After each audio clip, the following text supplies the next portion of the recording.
Hello दोस्तों, welcome to AC short hand.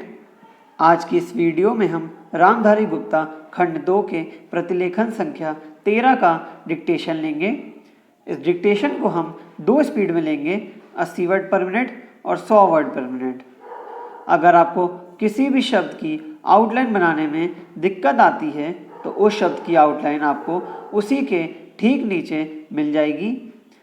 80 की speed में आपका डिक्टेशन चालू होगा 5 सेकंड के बाद। तब तक के लिए आप रेडी रहिए।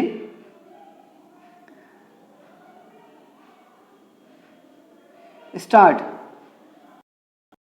महोदय, निसंदेह ही आज भी हम भले ही कई मुश्किलों का सामना कर रहे हो, फिर भी हम 1991 के उन दिनों जैसी स्थिति में नहीं हैं। एक राष्ट्र के रूप में हमने काफ़ी भरपाई कर ली है और हम आगे बढ़ने के लिए तैयार हैं। श्री राव के नेतृत्व के बिना यह संभव नहीं था। अब यह अटकल लगाना व्यर्थ और मूर्खतापूर्ण भी है कि कोई और नेता होता तो क्या कुछ ज़्यादा और बेहतर किया जा सकता था या नहीं।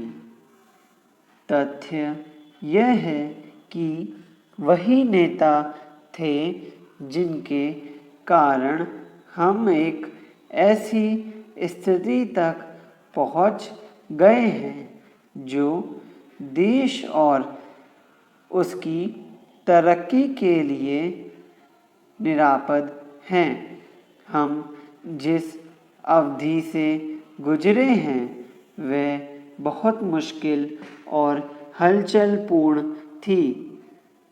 सोवियत संघ के पतन और विघटन से हमारी जो कुछ भी अंतर्राष्ट्रीय स्थिति थी उसका आधार ही खत्म हो गया। ऐसा लगता है कि हमारे देश में कुछ लोग इस घटना का पूरा मतलब नहीं समझ पाए हैं। बेशक यह कम्युनिस्टों और आधुनिक समाजवाद के अन्य समर्थकों के लिए बेहद चिंता का विषय था। इससे उन सभी निष्पक्ष देशभक्तों को काफ़ी दुख हुआ जिनके लिए सोवियत संघ अच्छा मित्र था और अकेली विदेशी शक्ति थी जो हमेशा हमारे साथ खड़ी होती थी। उससे हमें काफ़ी नैतिक और भौतिक समर्थन भी मिला था। हमारे देश में सोवियत संघ के तमाम मित्रों में भी सभी लोग यह नहीं समझ पा रहे हैं कि आर्थिक, वैज्ञानिक और प्रौद्योगिकी के हिसाब से इसका क्या मतलब था और है। जब हमें सख्त ज़रूरत थी तो कोई ऐसा नहीं था जिसकी ओर हम देखते। घबराने और अपने देश को दिवालिया राष्ट्र घोषित करने के बजाय प्रधानमंत्री ने मुश्किलों का डटकर मुकाबला किया। हमें इस संकट से निकालने की व्यवस्था की और साहस के साथ देश को एक नए आर्थिक रास्ते पर अग्रसर किया।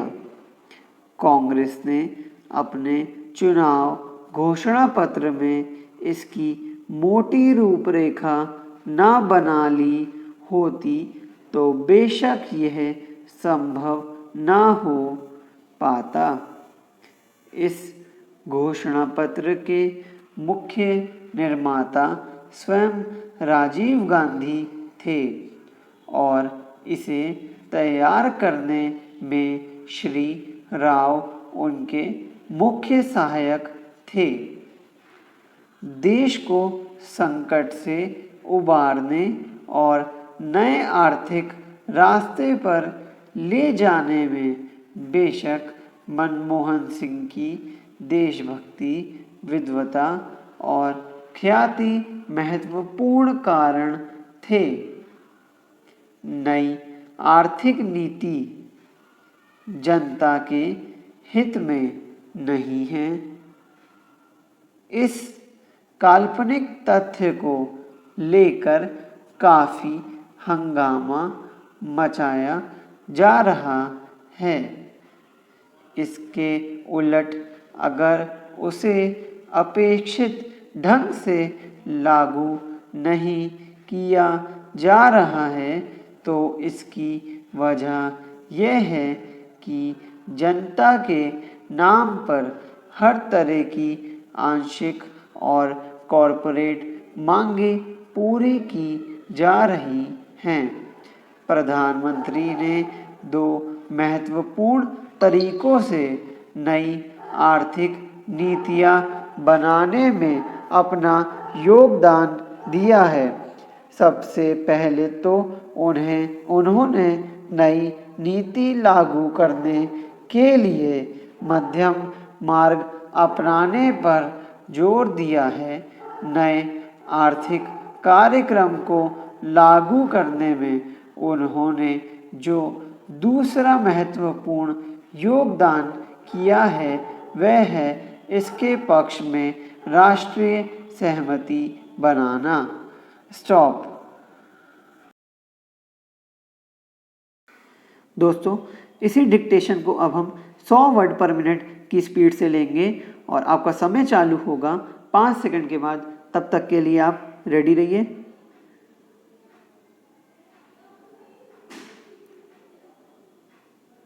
स्टार्ट। महोदय, निसंदेह ही आज भी हम भले ही कई मुश्किलों का सामना कर रहे हो, फिर भी हम 1991 के उन दिनों जैसी स्थिति में नहीं हैं।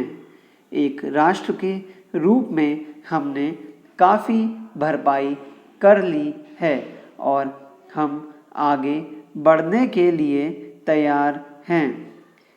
श्री राव के नेतृत्व के बिना यह संभव नहीं था। अब यह अटकल लगाना व्यर्थ और मूर्खतापूर्ण भी है कि कोई और नेता होता तो क्या कुछ ज़्यादा और बेहतर किया जा सकता था या नहीं।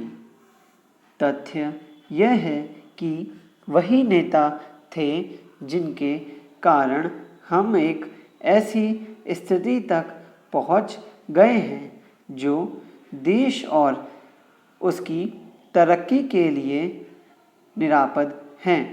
हम जिस अवधि से गुजरे हैं वह बहुत मुश्किल और हलचलपूर्ण थी।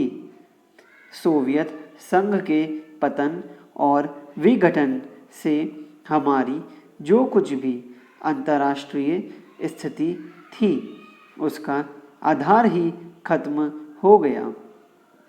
ऐसा लगता है कि हमारे देश में कुछ लोग इस घटना का पूरा मतलब नहीं समझ पाए हैं। बेशक यह कम्युनिस्टों और आधुनिक समाजवाद के अन्य समर्थकों के लिए बेहद चिंता का विषय था। इससे उन सभी निष्पक्ष देशभक्तों को काफ़ी दुख हुआ। जिनके लिए सोवियत संघ अच्छा मित्र था और अकेली विदेशी शक्ति थी जो हमेशा हमारे साथ खड़ी होती थी। उससे हमें काफ़ी नैतिक और भौतिक समर्थन भी मिला था। हमारे देश में सोवियत संघ के तमाम मित्रों में भी सभी लोग यह नहीं समझ पा रहे हैं कि आर्थिक, वैज्ञानिक और प्रौद्योगिकी के हिसाब से इसका क्या मतलब था और है। जब हमें सख्त ज़रूरत थी तो कोई ऐसा नहीं था जिसकी ओर हम देखते। घबराने और अपने देश को दिवालिया राष्ट्र घोषित करने के बजाय प्रधानमंत्री ने मुश्किलों का डटकर मुकाबला किया। हमें इस संकट से निकालने की व्यवस्था की और साहस के साथ देश को एक नए आर्थिक रास्ते पर अग्रसर किया। कांग्रेस ने अपने चुनाव घोषणा पत्र में इसकी मोटी रूपरेखा न बना ली होती तो बेशक यह संभव न हो पाता। इस घोषणा पत्र के मुख्य निर्माता स्वयं राजीव गांधी थे और इसे तैयार करने में श्री राव उनके मुख्य सहायक थे। देश को संकट से उबारने और नए आर्थिक रास्ते पर ले जाने में बेशक मनमोहन सिंह की देशभक्ति, विद्वता और ख्याति महत्वपूर्ण कारण थे। नई आर्थिक नीति जनता के हित में नहीं है।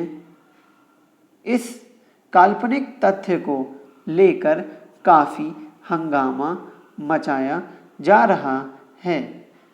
इसके उलट अगर उसे अपेक्षित ढंग से लागू नहीं किया जा रहा है तो इसकी वजह यह है कि जनता के नाम पर हर तरह की आंशिक और कॉरपोरेट मांगें पूरी की जा रही हैं।